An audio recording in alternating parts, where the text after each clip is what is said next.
புதிய தலைமுறை செய்தி எதிரொலியாக ஜவ்வாது ராமசமுத்திர ஏரியில் சார் ஆட்சியர் மற்றும் வருவாய்த்துறையினர் ஆய்வு மேற்கொண்டனர். வேலூர் மாவட்டம் வாணியம்பாடியை அடுத்த தமிழக ஆந்திர எல்லையில் அமைந்துள்ளது நாராயணபுரம் கிராமம்.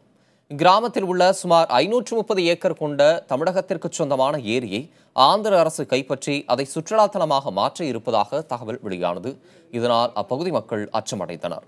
இதையடுத்து ஜவ்வாது ராமசமுத்திரம் ஏரி குறித்து புதிய தலைமுறை தொலைக்காட்சி பிரத்யேகமாக செய்தி வெளியிட்டது. இதனைத் தொடர்ந்து புதிய தலைமுறை செய்தி எதிரொலியாக திருப்பத்தூர் சார் ஆட்சியர் குமரேசன் மற்றும் வாணியம்பாடி வட்டாட்சியர் பாக்கியலட்சுமி ஆகியோர் நேரில் சென்று ராமசமுத்திரம் ஏரியில் ஆய்வு மேற்கொண்டனர். இதுகுறித்து புதிய தலைமுறையிடம் பேசிய சார் ஆட்சியர் குமரேசன், ஏரியை ஆந்திர அரசு ஆக்கிரமிப்பது பற்றிய புகாரின் அடிப்படையில் ஆய்வு நடத்தியதாக தெரிவித்தார். இது தொடர்பாக மாவட்ட ஆட்சியருக்கு தகவல் தெரிவிக்கப்பட்டு தமிழகத்தின் உரிமையை பாதுகாக்க நடவடிக்கை எடுக்கப்படும் என்றும் அவர் உறுதியளித்தார்.